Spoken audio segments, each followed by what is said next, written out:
Have you ever wanted to play like a rogue and get early onset arthritis and carpal tunnel, but with a different class? Well, Chain Lightning Sork is here to make your dreams into a reality. What makes this skill interesting is that it creates the most crackling energy and guarantees the most critical hits for the Sork class. Now, by itself, Chain Lightning is pretty underwhelming at the moment, but as the cornerstone of a Crackling Energy build, you're probably going to fall in love with it because it takes the speediness and movement of Rogue and combines it with the clear speed and visual satisfaction of the Sorceress with more crowd control than Earthen Druids. So let's go over the most important and intricate interactions of the build that enable it to feel like this. So first off, we have the new Crackling Energy amulet called Esadora's Overflowing Cameo. Now this has basically all the stats you want on it, so it's close to a best in slot amulet, and it also gives the unique effect of upon collecting Crackling Energy, there's a 15% chance to release a Lightning Nova dealing lightning damage in an AoE around you, increased by 50% X damage for every 100 intelligence you have. Now the version I have of this is sort of a low roll and the damage doesn't seem that important. I notice it sometimes, but not often enough to make this feel necessary. So you don't need this, though it does smooth out the weakness of Chain Lightning, which is its AoE, just a bit more. Plus the Ranks of Shocking Impact passive make it so that we don't have to put any points into that as well. And we'll also be stacking intelligence just because it gives us skill damage, and also there's more scaling for Crackling Energy in the Paragon board. However, I do think that it needs a slight buff to the proc rate of the Lightning Nova. Even with basically filling up the entire screen with Crackling Energies and picking them all up, it'll still only go off once or twice,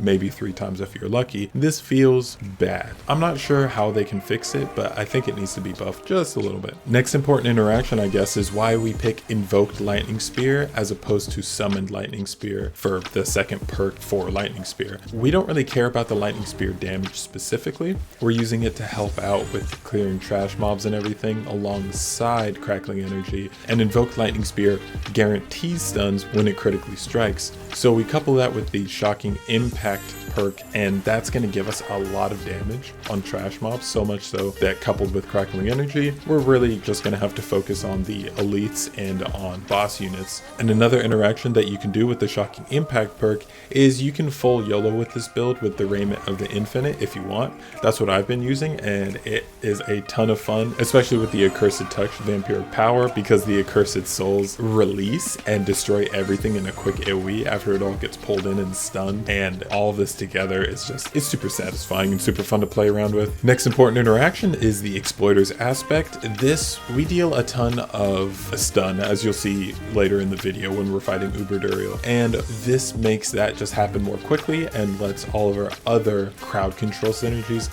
come to the forefront.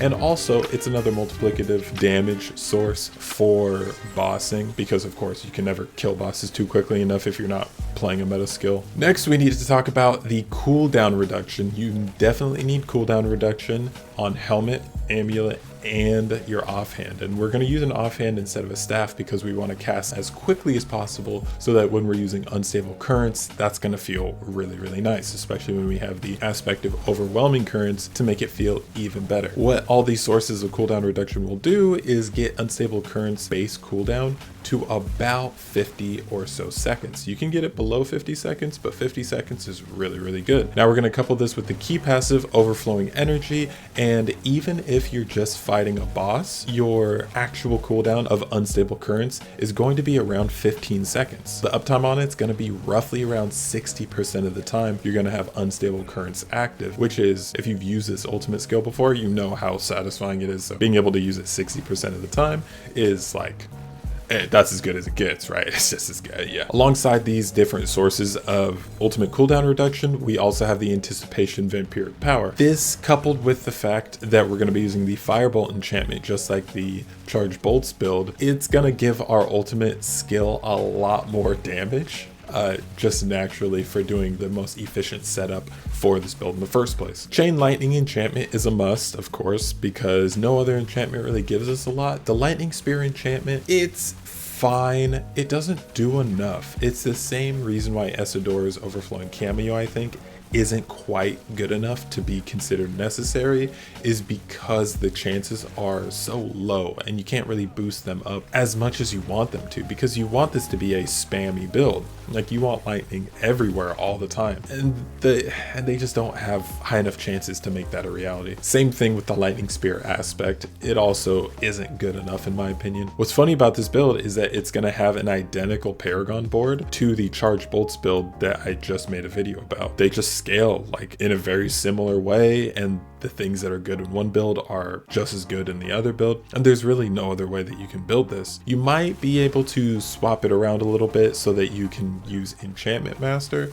but that won't really benefit you because you're using Fireball enchantment. The enchantment buffing isn't really necessary, even though Enchantment Master is like one of my favorite legendary paragon nodes. It's just not necessary, and I think it's not really good in this case either. Yeah, overall this build is A tier, but if they buff Esadora's amulet or give Chain Lightning just one more interaction or source of scaling like the Omnipower Wrathful Heart from season 1, it'll instantly go to S tier. So keep your eye out for that in a future patch, because I definitely am, and it should just be on your radar. Anyway, that's it from me. If you have any questions, comments, or concerns about the build, let me know in the comments below. It's just fun to talk to you guys about these builds, because playing non-meta builds takes a lot of effort to figure out and min-max and try to make it as effective or as close to as effective as a meta build. So it's just a good time, to be honest. This is the true end game right here.